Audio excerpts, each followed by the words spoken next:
Hey guys, welcome to the Mount Juliet Library. My name is Carl Latours, and we're going to finish up the series today that we've been doing on the Constitution. We started by looking at the Articles of Confederation, the first attempt at a government here in our country. Didn't work very well. So what we decided to do was in 1787, let's have a meeting, let's rewrite it. Didn't work at all. Forget it. So we scrapped it and we decided to create a brand new government that we call the Constitution. We saw that in order to get the Constitution written, we had to do a series of compromises. 3/5 compromise, the Great Compromise, creating a Bill of Rights. But once it was actually written, we wound up with the Constitution that would finally get ratified. So what we're going to do today is we're going to take a closer look at that Constitution. In order to do so, we're going to take a look at one particular part of the Constitution that we call the Preamble. Think of the Preamble as being like the introduction to the Constitution, where it tells people what we hope to accomplish by writing this Constitution. You've probably all heard it at one time or another, but I'm just going to go through it right now, line by line. It starts this way. We, the people of the United States, in order to form a more perfect union, establish justice, ensure domestic tranquility, provide for the common defense, promote the general welfare, and secure the blessings of liberty to ourselves and our posterity, do ordain and establish this Constitution for the United States of America.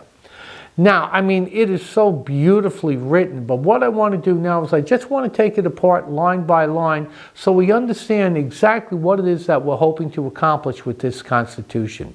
We the people, that's the first and most important part. This is going to be for everybody in the United States. It's not going to be for individual states, but rather it's going to be the sovereign document for the whole entire country.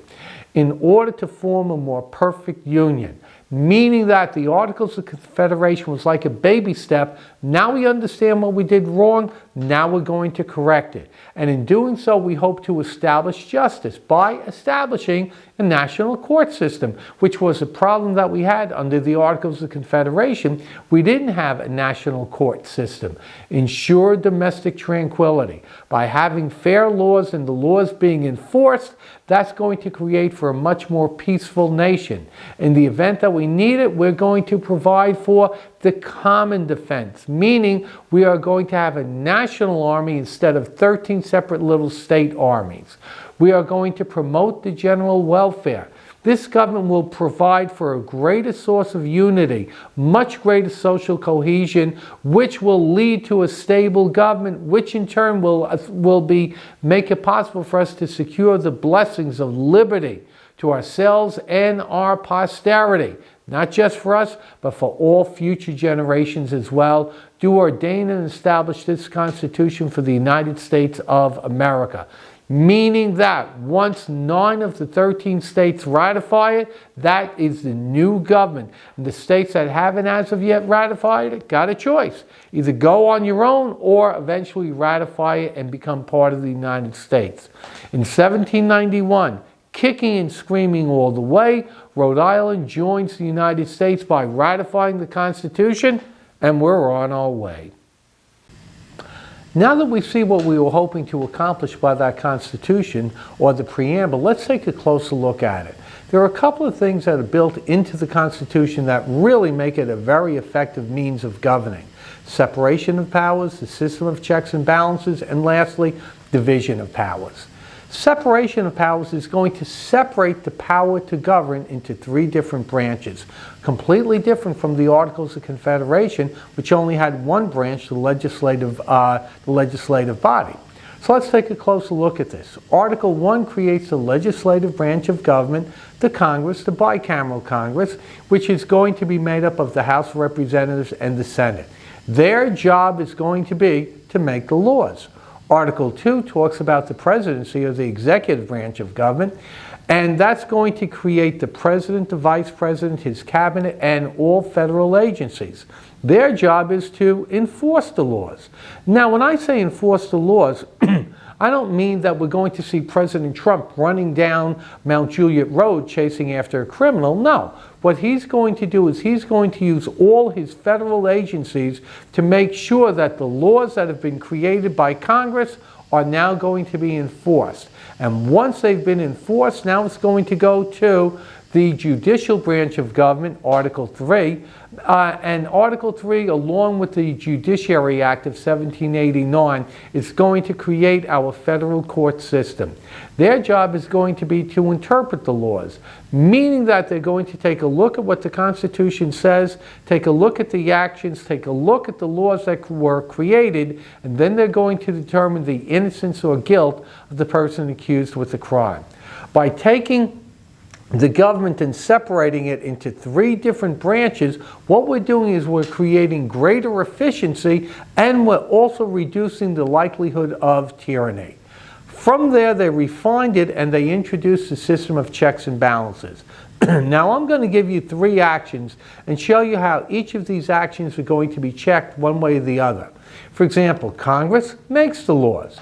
But those laws don't come into existence until the president approves the bills, or remember, he can also veto the bills as well.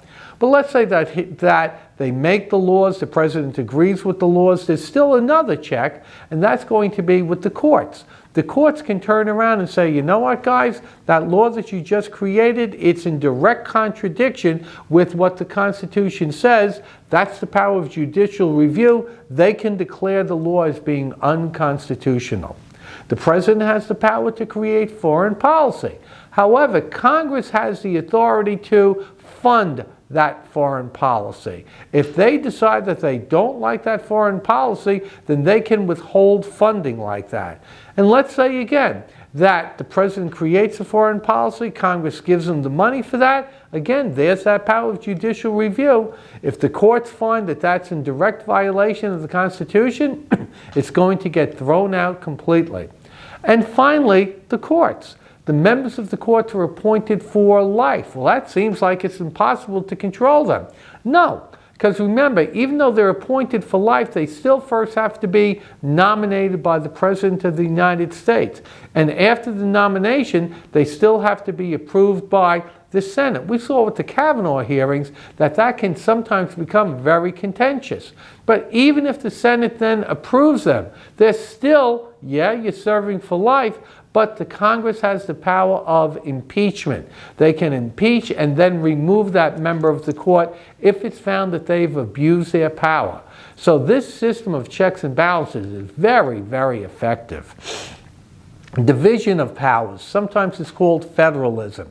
See that picture over there? What this does is it demonstrates what division is about. Division is when you take something and you divide it into equal pieces. Division of power is going to take the power to govern and it's going to divide it between the federal government and the state governments, depending upon how many you have.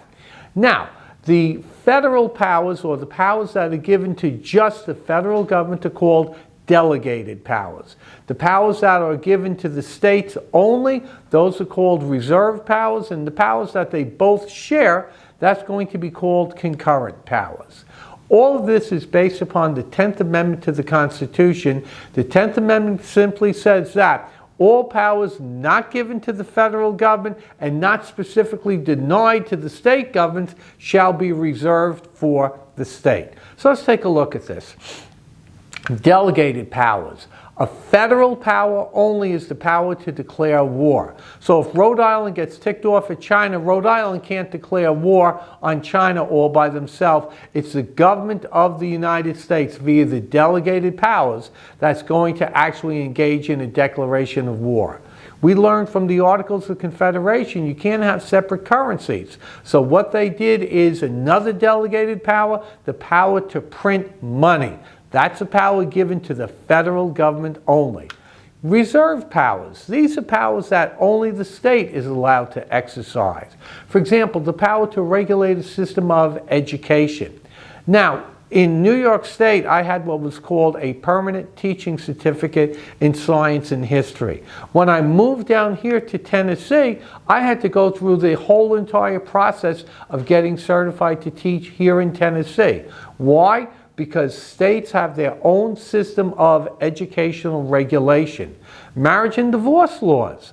They're going to be different from state to state to state simply because that is a reserve power that they have. Then concurrent powers.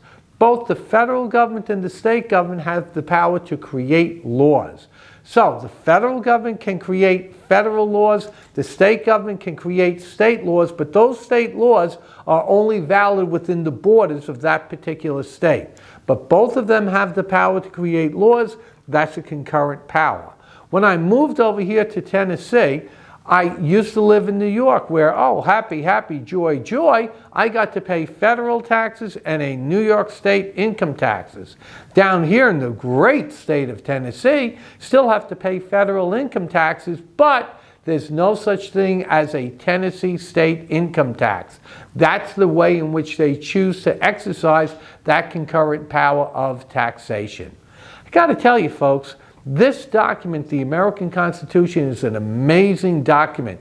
Consider it this way. It was written in 1787, over 2 centuries ago. A lot of things in the world have changed, yet that very same government that was created 233 years ago is still the government that we have today. Part of it is because they built in flexibility by way of something called the Elastic Clause and by way of the amendment process as well. But nonetheless, listen to this. It is the oldest written government in the history of the whole entire planet Earth. I got to tell you, folks, that ain't too shabby. Next time we're going to swing over to science, we're going to learn a little bit more about planet Earth itself. Hope to see you then, guys.